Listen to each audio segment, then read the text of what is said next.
Hello बच्चों, हमने अपने पिछली वीडियो के अंदर टाइम्स के एब्स्ट्रैक्ट वगैरह देखे हैं। उसको अपन शॉर्ट में देखते एक बार।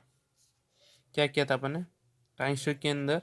उपनिषदा विन्यास और उपनिषद उत्सुक विन्यास और उपनिषद संग्रह विन्यास के लिए टाइम्स वगैरह देखे थे। उसके अंदर अपन स्थिति अभिलाक्ष वक्र और गति अभिलाक्ष वक्र खींचते थे।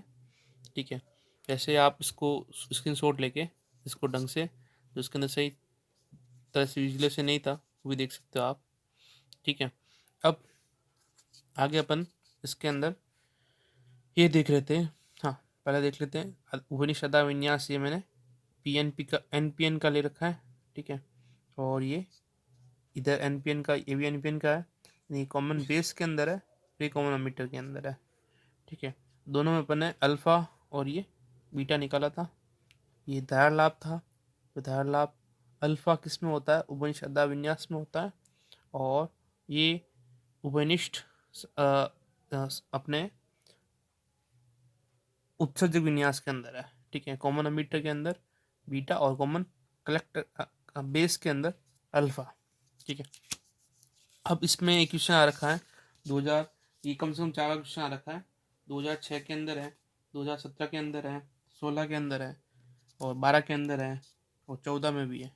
ठीक है, तो ये क्वेश्चन क्या है? ये क्वेश्चन है ट्रांजिस्टर के लिए उत्सर्जक विन्यास, कोई भी एनपीएन की ट्रांजिस्टर के लिए उत्सर्जक विन्यास कब उभयनिष्ठ उत्सर्जक विन्यास की स्थिति में इसके अंतक क्षेत्र, सक्रिय क्षेत्र और संतप्त क्षेत्र को एक्सप्लेन करो। ठीक है, तो ये यहाँ पे अपन देख रहे हैं कि जैसे ये अपन आई बी धारा अपन ले लेते हैं, जैसे 50 माइक्रो एम्पियर, 100 माइक्रो एम्पियर और 150 माइक्रो एम्पियर।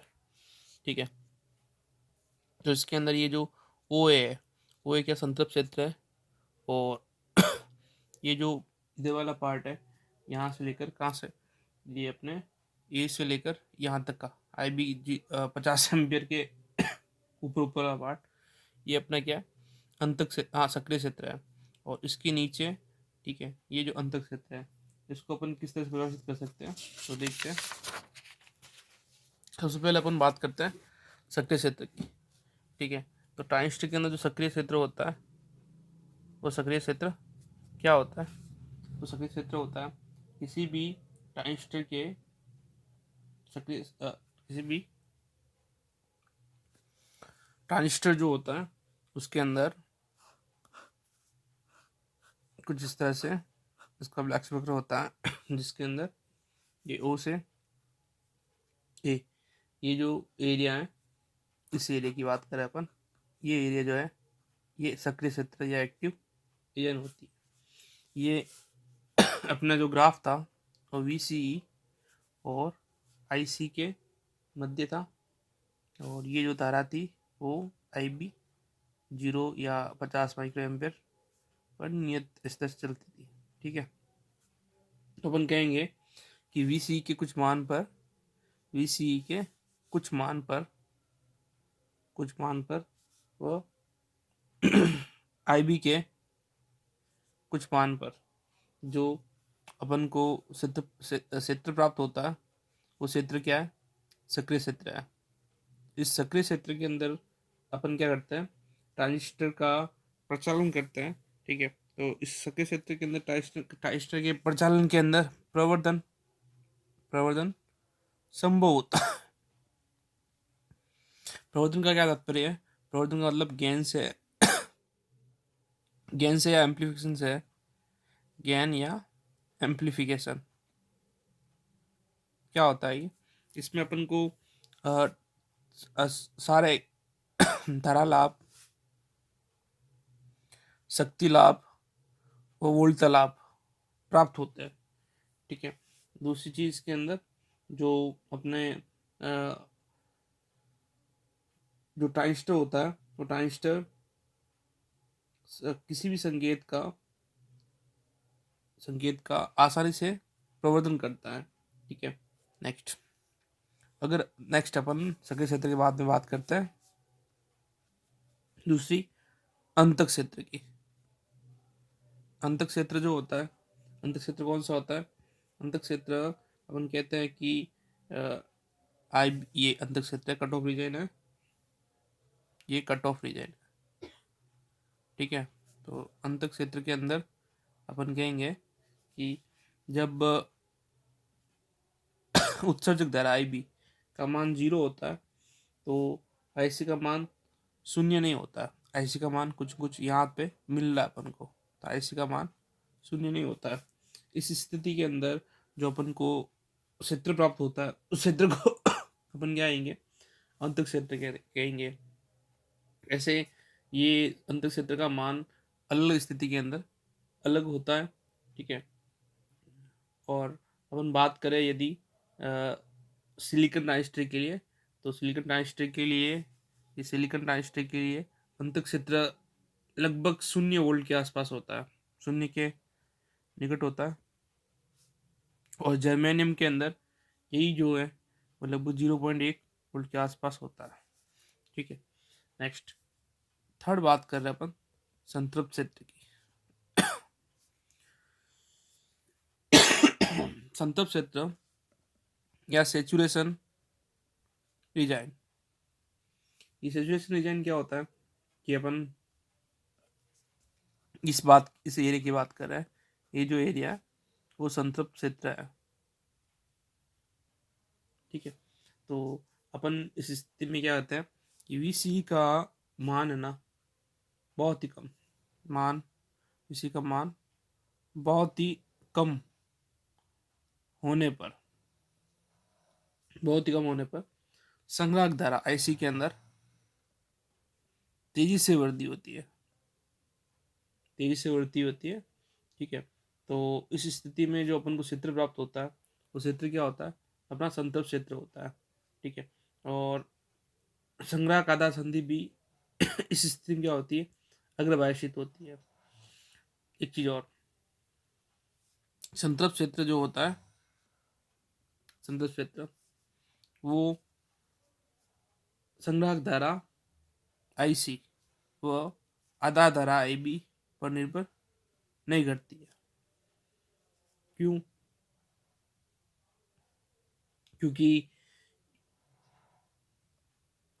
इस स्थिति में जो वीसी का मान होता है वो वीसी का मान वोल्टा उसके मतलब बहुत ही कम नज़दीक, मतलब 0 के आसपास होता है, ठीक है ना। तो ये आईसी और आईबी के मान पर निर्भर नहीं करती है। सक्रिय क्षेत्र है वो आईसी और आईबी के मान पर निर्भर करता है कि अपन आईबी का मान बढ़ाएंगे तो यहाँ पर सक्रिय क्षेत्र की का क्षेत्र भी बढ़ेगा, ठीक है। तो इस तरह से अपने ग्राफ के साथ में यही पूछा जाता है। नेक्स्ट अपन ने 2 फैक्टर पढ़े थे, एक तो पढ़ा था अल्फा, एक पढ़ा था अपन ने बीटा, ठीक है ना। इनके बीच में आपस में रिलेशन होते हैं, उन रिलेशन को देखते हैं।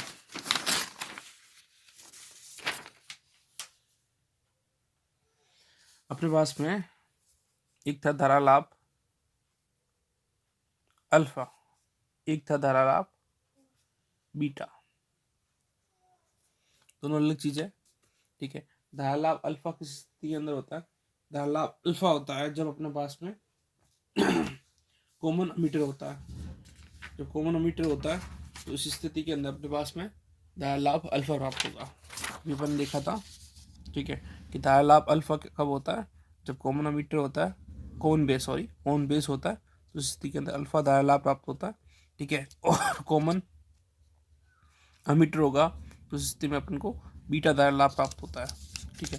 तो अपन देखते हैं कि कॉमन बेस में धारा लाभ अल्फा और कॉमन अमीटर में धारा लाभ बीटा। अल्फा की जो वैल्यू होती है, कॉमन बेस तो कॉमन है, इस स्थिति में आउटपुट करंट जो रहेगी वो रहेगी आईसी और इनपुट करंट रहेगी वो आईई। इनपुट करंट दोनों के अंदर ही आई इसके अंदर जो धारा लाभ है वो रहेगा बीटा। तो इनपुट करंट जो रहेगी आईसी और दोनों में इनपुट करंट आईसी होती है और आउटपुट करंट रहेगी आई भी रहेगी, ठीक है। अपन को पता है ट्रांजिस्टर ट्रांजिस्टर के लिए